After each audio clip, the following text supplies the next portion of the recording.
What's up guys? Welcome back to Tikim Takam. In this video, magluluto tayo ng ginataang patatas at nilagang itlog.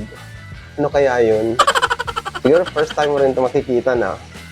So, first time ko rin siyang itatry. Ang lutuin ito ay tinatawag na gulay telur kentang padang. Haba no? So, ang Padang ay isa sa mga lugar dito sa Indonesia, located in west part of Sumatra. So, ang Padang din ay kilala sa pinaka-historic when it comes to Indonesian cuisine. Galing din sa Padang ang pinaka-famous na rendang.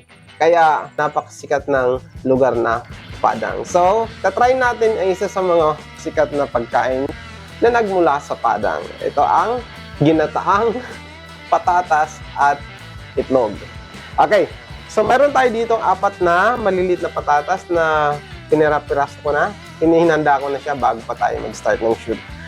Mayroon din tayo ditong nilagang itlog, pampalasa, asin, at syempre, hindi mawawala ang ating super secret spice mix at ang sambal sauce na ating ginawa.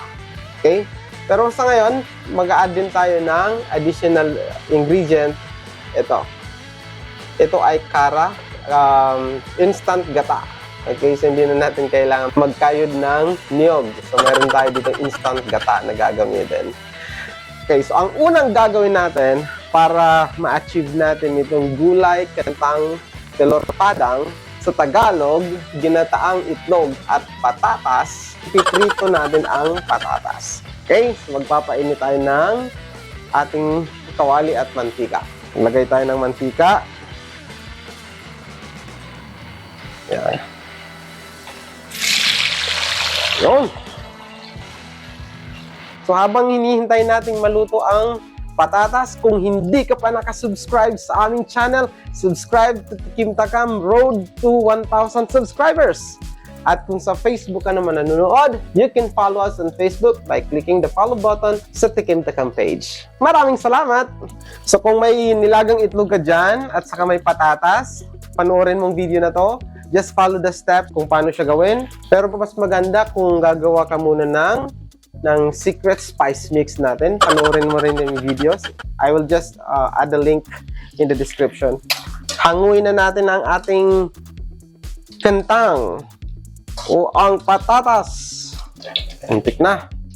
Ang susunod natin gagawin, lulutuin na natin ang gata. Ito na yung instant gata. Lagay natin sa kawali. So maglalagay tayo ng medyo madami para malasang malasa. Lagyan din natin siya ng down salam. Yung down salam ay yung bay leaves. Lagyan din natin ng bay leaves at saka ng dahon ng kalamansi. Yan, para okay. Yan, nagamit na naman natin ang ating secret ingredients. Secret ingredients.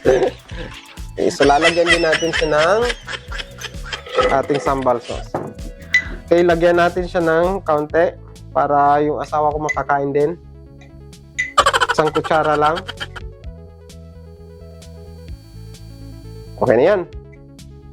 At dahil kumukulo na siya, ilalagay na natin ang patatas. Yan. Wow. At syempre, isunod na natin ang ating itlog. Oh, yan.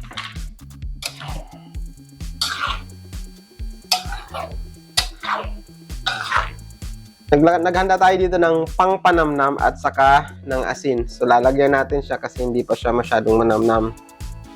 Dahil na rin sa gata.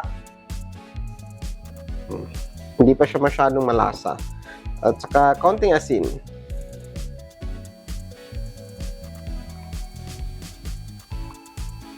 Alright. Eto na guys. Luto na.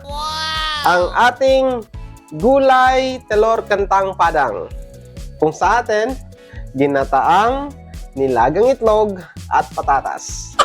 Okay. Kainin na natin. Wow! Ayan. Buong-buo yung mga patatas natin, oh. Wow!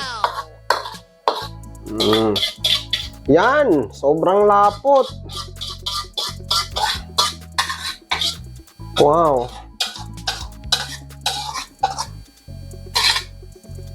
Ito na ang ating gulay, telur, kentang, padang. Okay, first time ko siyang tinry iluto. Kakaiba, ginataang patatas at nilagang itlog. Subukan natin.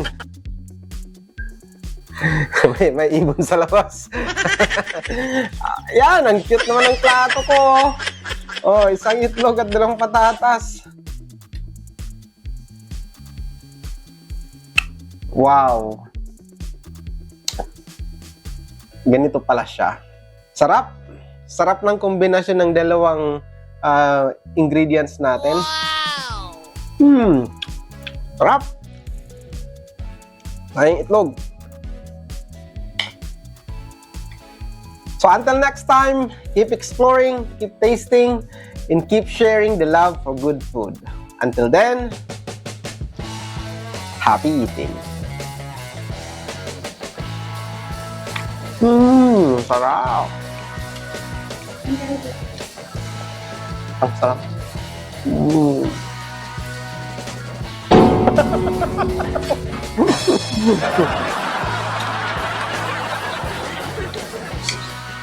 Sarap.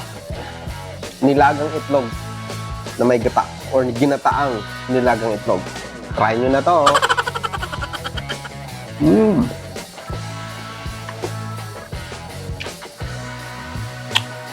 Kung nagustuhan mo ang ating video for today, paki-like naman at paki-share ang aming videos. At kung na-inspire ka para gawin ito or gayahin ito sa iyong tahanan, paki-share naman ang experience sa comment section. Maraming salamat at see you in the next video. Bye-bye!